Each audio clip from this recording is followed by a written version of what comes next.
Now, I've got a Bible reading, Mark chapter 2, verses 13 to 17.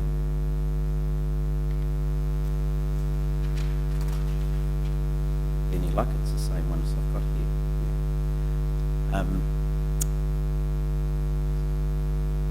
Right. Once again, Jesus went out beside the lake. A large crowd came to him and he began to teach them. As he walked along, he saw Levi, son of Alphaeus, sitting at the tax collector's booth. "Follow me," Jesus told him, and Levi got up and followed him. While Jesus was having dinner at Levi's house, many tax collectors and sinners were eating with him and his disciples, for there were many who followed him. When the teachers of the law, who were Pharisees, saw him eating with the sinners and tax collectors, they asked his disciples, "Why does he eat with tax collectors and sinners?" On hearing this, Jesus said to them, "It's not the healthy who need a doctor, but the sick. I have come to call the righteous. I have not come to call the righteous, but sinners." Amen. Good morning, everybody. It's great to be again worshipping together again with our God and with one another. As we begin this morning, I want to paint a picture of a mum and dad who are frazzled. Now, I'm sure all the mums and dads in this room have felt frazzled at one time or another, so hopefully you will identify with what I'm saying. They've been working long hours for months, and they feel tired and physically fatigued. One Saturday, he was supposed to finish at 1 o'clock and be home for a family function, but the boss pressured him to be there until 4 o'clock, and his wife wasn't happy. He wasn't too happy about that either. The next day, there's a knock on the door, and the police are there wanting them to go to the police station because their boys have been picked up for breaking into houses. So they go to the police station to deal with that. There's one thing on top of another. Things keep piling up, and they've got this feeling, "Stop the world, I want to get off." Now, we've probably all felt like that. Life is not how it should be, or perhaps a more pertinent way of putting it is not how I want it to be. When life is like that, what's the difference between I deserve a holiday or I want a holiday? What's the difference?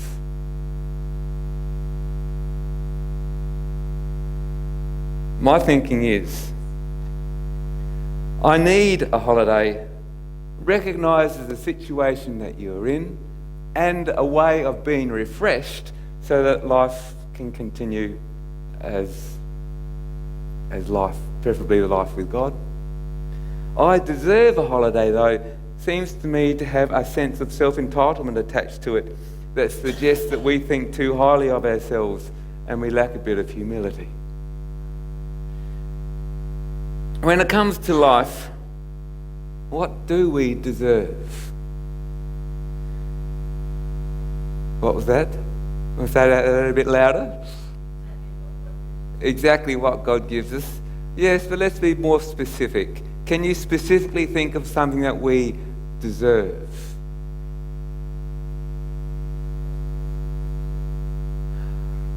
Well, I believe we deserve less than what we think we deserve. Depending on your definition of deserve, I suppose. So I think that we deserve justice. We get very personally subjective when it comes to our justice. Nevertheless, I believe that everyone deserves justice. The whole question of what we deserve is a huge issue with many complications, and I have no desire to seek to try and attempt to answer that question this morning. But I raise the subject as a way of speaking to our hearts and our bias towards our own personal wishes. In our passage this morning, we have the scandal of grace. In one corner, we have the righteous or the self-righteous, or the people who think they are righteous in terms of the Pharisees and Sadducees, the teachers of the law, etc. And in the other corner, we have the tax collectors and sinners. Now, I haven't said those words, tax collectors and sinners, correctly, because it should be said with this condescending superiority, and they're just scum, nothing. That scorn on your face. Tax collectors and sinners. Got to say it like a Pharisee. I don't know that I can say it like a Pharisee because I'm not a Pharisee. I'm just one of these self-righteous people. I'm good, so I can't say it like that.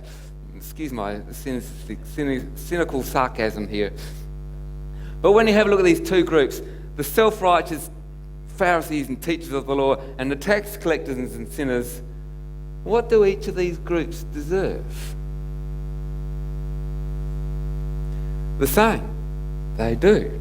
Although I'm sure the Pharisees, I don't deserve what they deserve because they're just tax collectors and sinners, you know. But in the midst of these two groups, we have Jesus. Jesus is God coming to earth as a man, born of the Virgin Mary. He lived amongst us for 30 years approximately before he started his ministry, his unique ministry. In this morning's passage, Jesus went out by the lake. He's not sitting at a stall or a podium in the temple. He's out by the lake. Jesus is not a man who is so spiritual that he is of no earthly good. Jesus is not a religious teacher spouting wise platitudes in the temple for everyone to listen and obey. Jesus is out by the lake. He is in the marketplace, so to speak. The crowds were coming to him, and he is actively living what he is seeking to teach. As Jesus was walking along, he saw Levi sitting at his taxation booth, collecting taxation for the Romans and adding his takings to the collection. Jesus says to Levi, "Follow me." The Greek word for follow me is only used in regards to Jesus' disciples and is used 19 times in the book of Mark. It is a word that needs a response, and the proper response to the words follow me is faith. The response of faith is not a meaningless mental assent. Like, many people in our world say, "Oh, I believe in God," but it's rather a meaningless assent. It is an action that involves risk and cost. Was Levi going to leave his taxation booth and follow Jesus? Was Levi going to risk leaving his financial security and future and leave it all behind to follow Jesus? The risk and cost for Levi was great. But faith in Jesus is not simply about what we think and believe. It requires action. And in the person of Levi, this is exactly what we see. He got up and followed Jesus. Now, Levi, as I said, was a tax collector, and it wasn't surprising that Levi runs into a tax collector in Capernaum. Capernaum was a border town. Travellers would pass through or go through all the time, and so it was an ideal place for tax collectors to set up shop, so to speak.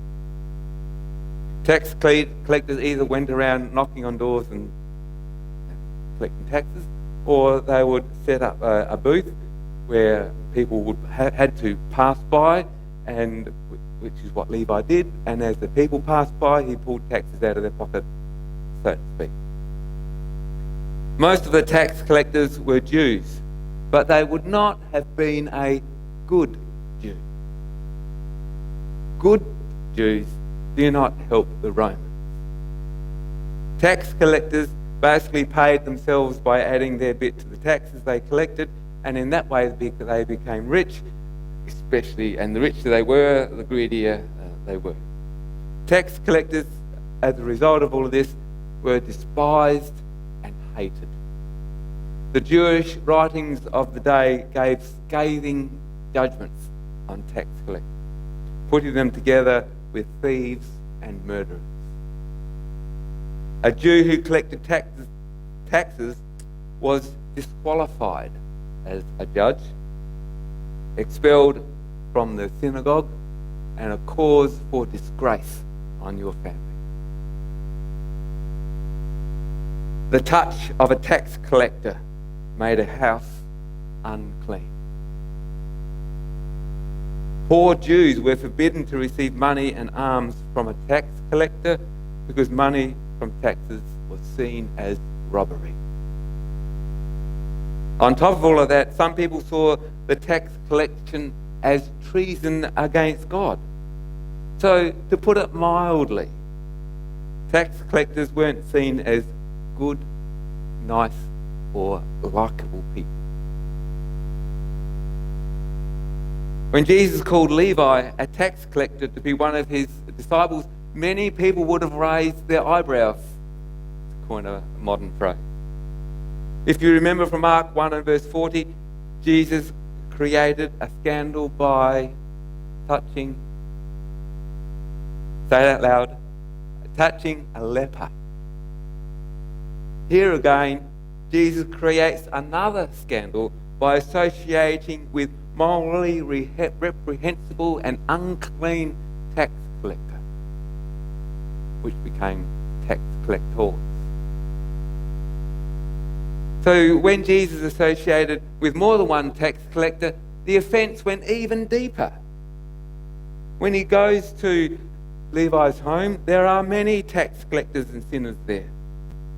But in going to Levi's home, Jesus is saying to us, and he's saying to his disciples, and anyone of his day who would have listened, that sinners, tax collectors, sinners, were central to his mission.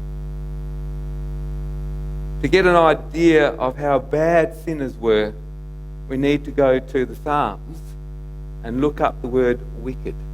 Now, the word wicked is translated to the word sinner in the Greek version of the Old Testament, called the LXX. And let me read just 3 verses to you. And there are many verses you could choose, but I just chose these 3. Psalm 1 and verse 1, right in the beginning.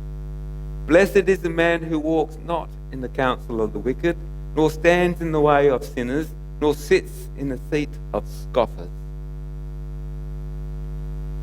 A sinner is not a blessed person. In fact, they can't be blessed because they're a sinner. If I can get that right facial expression. Psalm 7 and verse 9. Oh, let the evil of the wicked come to an end, and may you establish the righteous, you who test the mind and hearts, O righteous God. A sinner is an evil person, never righteous.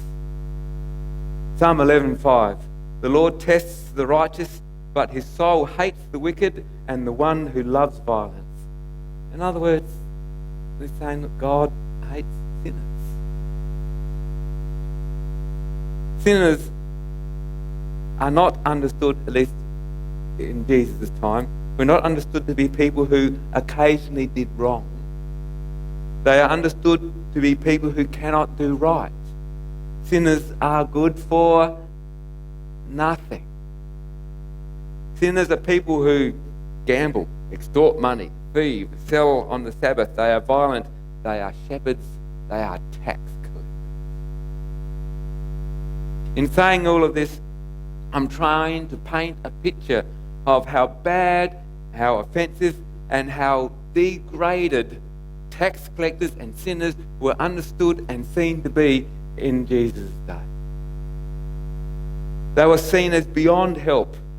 Who in their right mind would eat or socialise with tax collectors and sinners? Let me say that as a question for you to answer.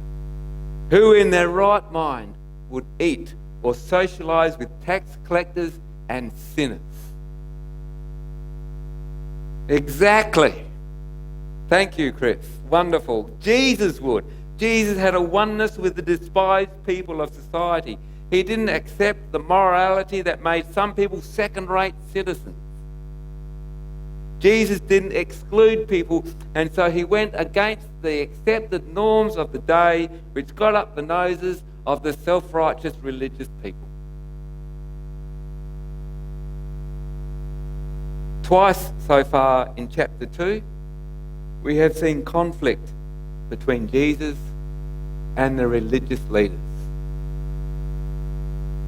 Can you remember what the first conflict is? There must be at least 4 people out there who know what the first conflict is, because they've got my sermon notes. The first conflict with Jesus in chapter 2 is in verses 1 to 12, where those who have got your Bibles are following it diligently, aren't you? Excuse my tongue-in-cheek again. In the first part of chapter 2, 4 people take a paralysed man to Jesus. They dig a hole in the roof, they lower him down to Jesus, and what does Jesus do that is offensive? He forgave sin.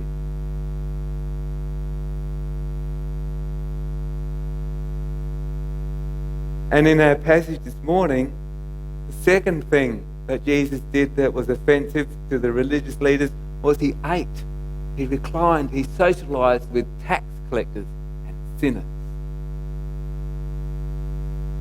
The religious leaders based their lives on the Torah, or the law. The law says that you don't eat with tax collectors and sinners. But fellowship with Jesus is based on something radically different than the law. The law, according to religious teachers, makes one deserving and righteous. But Jesus calls to himself and eats with those who are undeserving and unrighteous. Even in our day, good people are understood to be people who keep the law and do the right thing. Is the church for good people?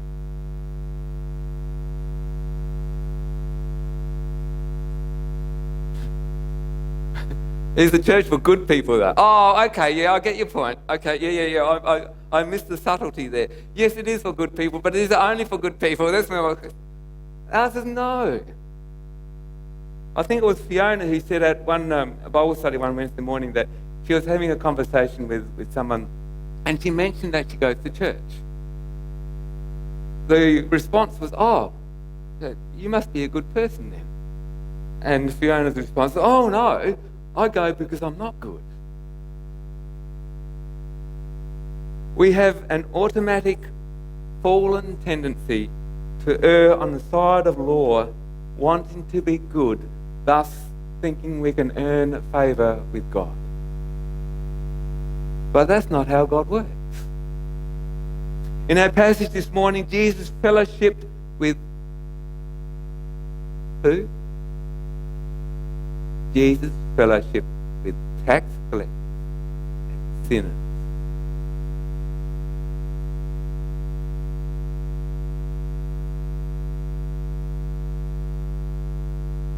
This illustrates the radical nature of grace. The religious leaders put up barriers. They wanted people to be good by keeping the law. The result was they kept people from God.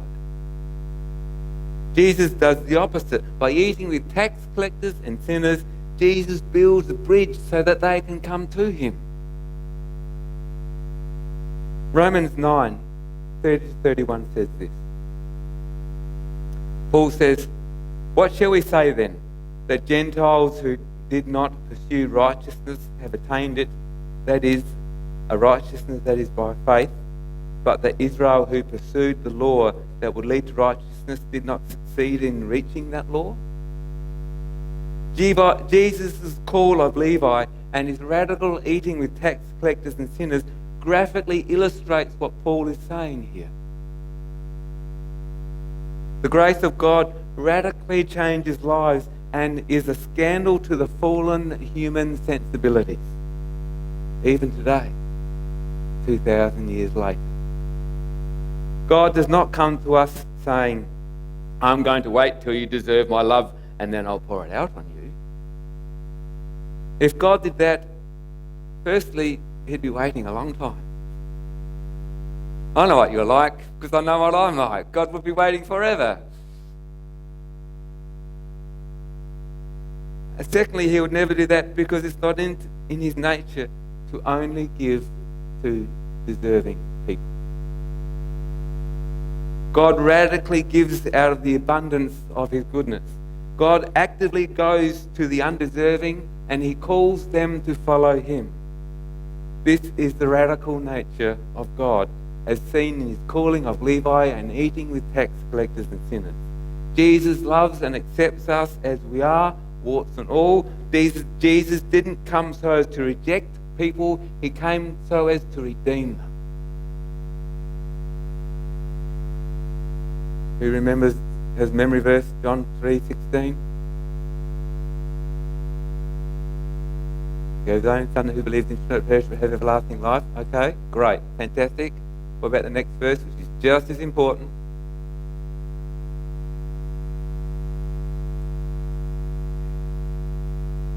Yes. Yeah, to that effect. We need to have both verses together. And we see this in the calling of Levi. And he is eating with tax collectors and sinners. Jesus came to redeem people. The same applies to us as individuals and to us as a church. South Australia has a population of, roughly speaking, 1.8 million people. The wider Torrens Valley region has a population of nearing 10,000 people.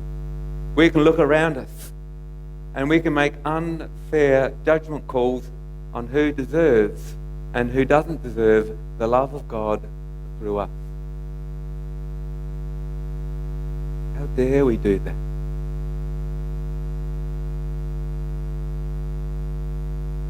When or if we do that, then we are being like the religious leaders of Jesus' day, who denigrate tax collectors and sinners while Jesus reclines at the table and eats with them. This morning, I hope you don't think that I'm pointing the finger at you and accusing you of something. That's not my intention. Sorry?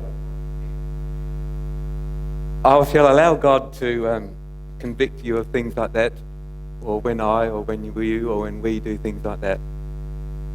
But I want to do two things this morning. Firstly, I want to remind us, me, you, us, of the radical nature of God's grace. When we least deserved it, God sent Jesus to die so that we might hear his call, that we might respond in faith. Doesn't matter about the risk, doesn't matter about the cost. We will respond in faith to the call of God upon our lives. And secondly, as God is gracious to us, that we in turn will be gracious to others. That we too will be found in the presence of those who may be considered to be the scum of our society.